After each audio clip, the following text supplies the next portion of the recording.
श्रीमद् भागवत गीता पहला अध्याय। आज हम श्रीमद् भागवत गीता के पहले अध्याय के बारे में जानेंगे, जिसका नाम है अर्जुन विषाद योग। विषाद मतलब दुख। इस अध्याय में अर्जुन के दुख का वर्णन होता है। जब कौरव और पांडव कुरुक्षेत्र में युद्ध करने के लिए तैयार थे, उस समय पर जब अर्जुन अपने सगे संबंधियों, अपने गुरुजनों को देखते हैं तो उन्हें शोक उत्पन्न होता है कि मैं अपने सगे संबंधियों को कैसे मारूंगा और इन सबको मारकर जो मुझे जीत मिलेगी उसका भी क्या लाभ है। तो ये सारी बातें उनको अंदर से बिल्कुल झकझोर देती हैं और वो शोक से उद्विग्न मन होकर रथ के पिछले भाग में अपने धनुष बाणों को रखकर बैठ जाते हैं। तो इसमें इस प्रकार अर्जुन के दुख के बारे में बताया जाता है। तो इसीलिए इस अध्याय का नाम अर्जुन विषाद योग है। हम इस अध्याय के एक एक श्लोक करके इस पूरे अध्याय को जानेंगे। तो शुरू करेंगे पहले श्लोक से। तो पहले श्लोक में यहाँ पर संजय और धृतराष्ट्र से वार्तालाप शुरू होता है।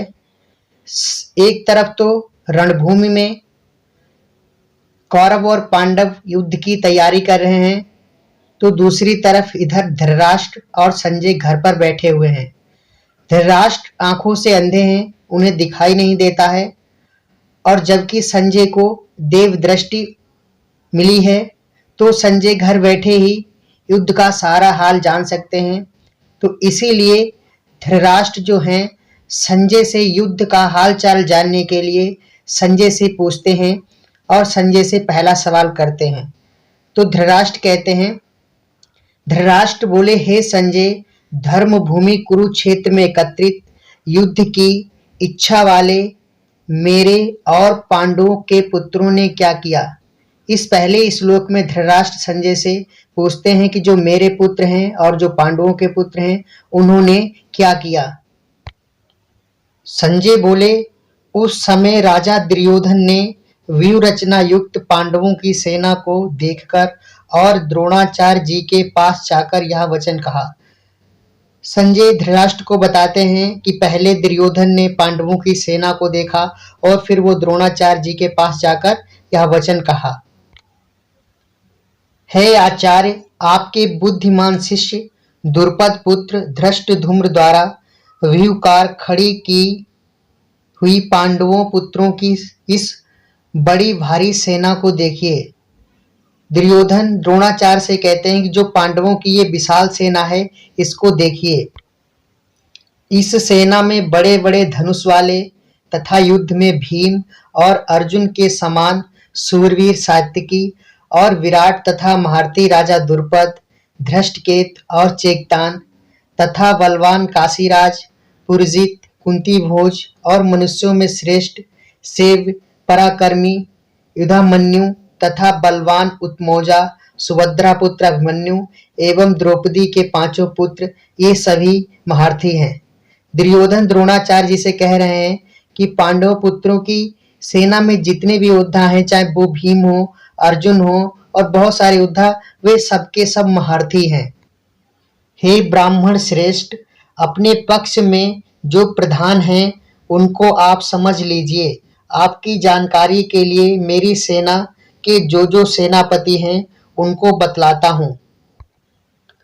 आप द्रोणाचार्य और पितामह भीष्म तथा कर्ण और संग्राम विजयी कृपाचार्य तथा वैसे ही अश्वत्थामा, विकर्ण और सोमदत्त का पुत्र भूरिश्रवा भी है। दुर्योधन द्रोणाचार्य जी से कह रहे हैं कि आप भी हो, पितामह भीष्म भी हैं, कर्ण हैं और कई सारे योद्धा इस प्रकार हैं अपनी सेना में। और भी मेरे लिए जीवन की आशा त्याग देने वाले बहुत से शूरवीर, अनेक प्रकार के शस्त्र अस्त्रों से सुसज्जित और सबके सब युद्ध में चतुर हैं। भीष्म पितामह द्वारा रक्षित हमारी वह सेना सब प्रकार से अजय है और भीम द्वारा रक्षित इन लोगों की यह सेना जीतने में सुगम है। दुर्योधन कह रहे हैं द्रोणाचार्य से कि हमारी सेना भीष्म पितामह द्वारा रक्षित है, इसीलिए हर प्रकार से अजय है, और जो पांडवों की सेना भीम द्वारा रक्षित है ये भी जीतने में सुगम है।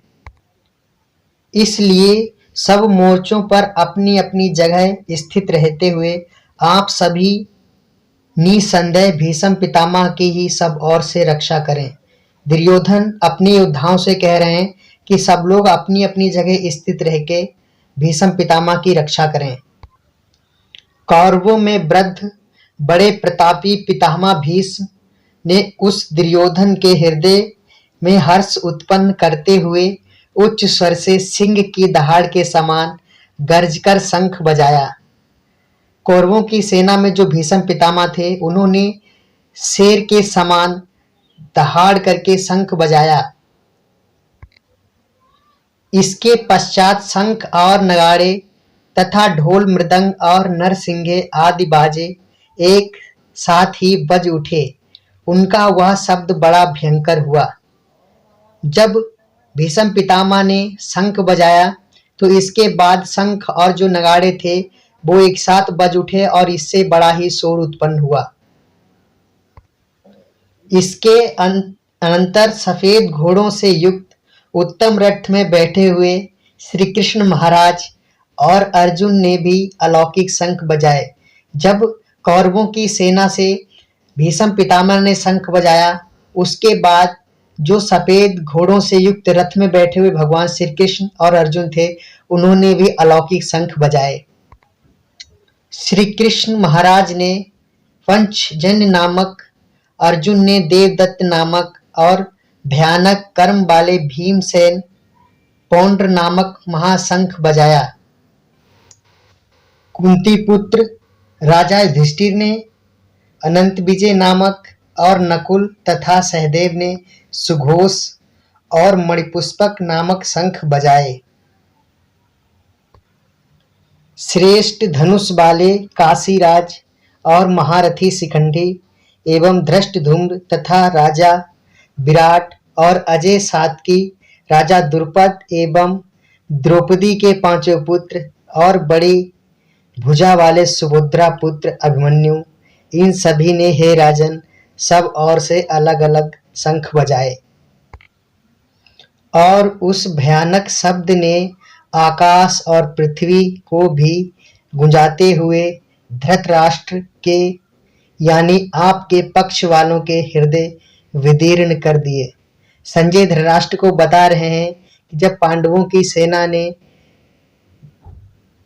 जब शंख बजाए तब जो स्वर उत्पन्न हुआ, जो ध्वनि उत्पन्न हुई, उससे धृतराष्ट्र के जो पक्ष वाले जो योद्धा थे उनके हृदय विदीर्ण हो गए। विदीर्ण मतलब फट जाना, उनके हृदय जो थे फट गए थे उस ध्वनि से। हे राजन, इसके बाद कपिध्वज अर्जुन ने मोर्चा बांधकर डटे हुए धृतराष्ट्र संबंधियों को देखकर उस शस्त्र चलने की तैयारी के समय धनुष उठाकर ऋषिकेश श्री कृष्ण महाराज से यह वचन कहा, है अच्युत, मेरे रथ को दोनों सेनाओं के बीच में खड़ा कीजिए और जब तक कि मैं युद्ध में डटे हुए युद्ध के अभिलाषी इन विपक्षी योद्धाओं को भली प्रकार देख लूं कि इस युद्ध रूप व्यापार में मुझे किन किन के साथ युद्ध करना योग्य है, तब तक उसे खड़ा रखिए। अर्जुन भगवान श्री कृष्ण से कह रहे हैं कि जब तक मैं योद्धाओं को देख ना लूं कि कौन कौन मुझसे लड़ने आया है, तब तक रथ को खड़ा रखिए। दुर्बुद्धि दुर्योधन का युद्ध में हित चाहने वाले जो ये राजा लोग इस सेना में आए हैं, इन युद्ध करने वालों को मैं देखूंगा। अर्जुन भगवान श्री कृष्ण से कह रहे हैं कि जो दुर्योधन का हित चाहते हैं और जो मुझसे लड़ने आए हैं, मैं उन सभी को देखूंगा। संजय बोले, हे धृतराष्ट्र, अर्जुन द्वारा इस प्रकार कहे हुए महाराज श्री कृष्णचंद्र ने दोनों सेनाओं के बीच में भीष्म और द्रोणाचार्य के सामने तथा संपूर्ण राजाओं के सामने उत्तम रथ को खड़ा करके इस प्रकार कहा कि हे पार्थ, युद्ध के लिए जुटे हुए इन कौरवों को देख। संजय धृतराष्ट्र जी को बता रहे हैं कि जब अर्जुन ने उनसे कहा कि मैं योद्धाओं को देखना चाहता हूँ, रथ को उनके सामने ले चलिए, तब भगवान श्री कृष्ण उन योद्धाओं के सामने रथ ले जाकर खड़ा कर देते हैं और कहते हैं कि ये जो कौरव हैं, जो युद्ध करने के लिए आए हैं, इनको देखो। इसके बाद प्रथापुत्र अर्जुन ने उन दोनों ही सेनाओं में स्थित ताऊ चाचाओं को, दादों परदादाओं को, गुरुओं को, मामाओं को, भाइयों को, पुत्रों को, पौत्रों को तथा मित्रों को, ससुरों को और सुहृदों को भी देखा। उन उपस्थित संपूर्ण बंधुओं को देखकर वे कुंती पुत्र अर्जुन अत्यंत करुणा से युक्त होकर शोक करते हुए यह वचन बोले। अर्जुन बोले, हे कृष्ण, युद्ध क्षेत्र में डटे हुए युद्ध के अभिलाषी इस सज्जन समुदाय को देखकर मेरे अंग शिथिल हुए जा रहे हैं और मुख सूखा जा रहा है तथा मेरे शरीर में कंप एवं रोमांच हो रहा है। अर्जुन भगवान श्री कृष्ण से कह रहे हैं कि ये जितने भी युद्ध के अभिलाषी सज्जन समुदाय के लोग हैं, इनको देखकर मेरे शरीर के जो अंग है वो स्थिर हो गए हैं, मेरा मुख सूख गया है तथा मेरा शरीर कांप रहा है। हाथ से गांडीव धनुष गिर रहा है और त्वचा भी बहुत जल रही है तथा मेरा मन भ्रमित सा हो रहा है, इसीलिए मैं खड़ा रहने को भी समर्थ नहीं हूँ। हे केशव, मैं लक्षणों को भी विपरीत ही देख रहा हूँ तथा युद्ध में स्वजन समुदाय को मारकर कल्याण भी नहीं देखता। हे कृष्ण, मैं ना तो विजय चाहता हूँ और ना राज्य तथा सुखों को ही।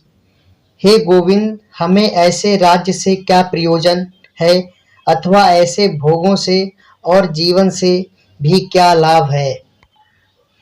हमें जिनके लिए राज्य भोग और सुखाद अभीष्ट हैं, वे ही ये सब धन और जीवन की आशा को त्याग कर युद्ध में खड़े हैं।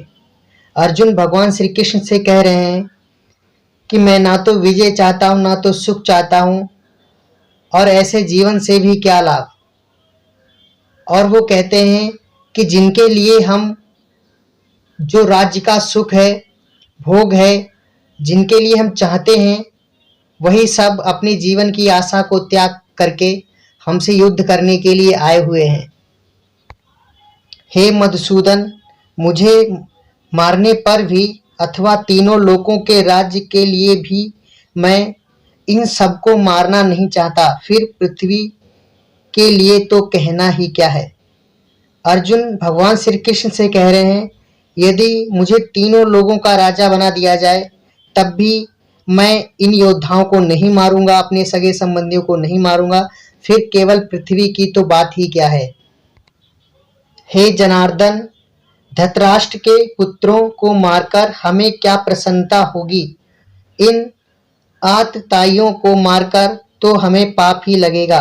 अर्जुन कह रहे हैं भगवान श्री कृष्ण से कि यदि हम धृतराष्ट्र के पुत्रों को मार भी डालेंगे तो हमें क्या प्रसन्नता होगी, इन्हें मारकर तो हमें पाप ही लगेगा।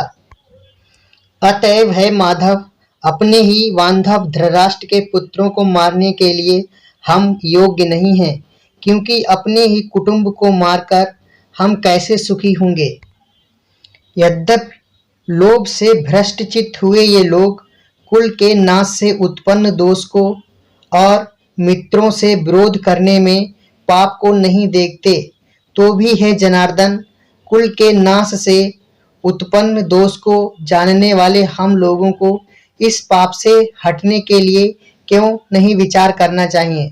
अर्जुन भगवान श्री कृष्ण से कह रहे हैं कि इनका तो जो चित्त है वो भ्रष्ट हो चुका है लोभ के कारण, तो ये दोष को नहीं देखते हैं। कुल का जो नाश होगा उसमें जो दोष है उसको नहीं देखते हैं।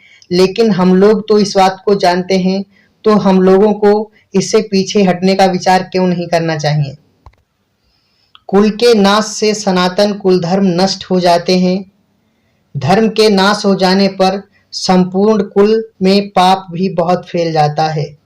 अर्जुन कहते हैं भगवान श्री कृष्ण से कि जब सनातन जो हमेशा से चला आ रहा कुल धर्म होता है वो जब नष्ट हो जाता है, जब वो धर्म नष्ट हो जाता है तो धर्म के नष्ट होने पर कुल में पाप ही पाप फैल जाता है।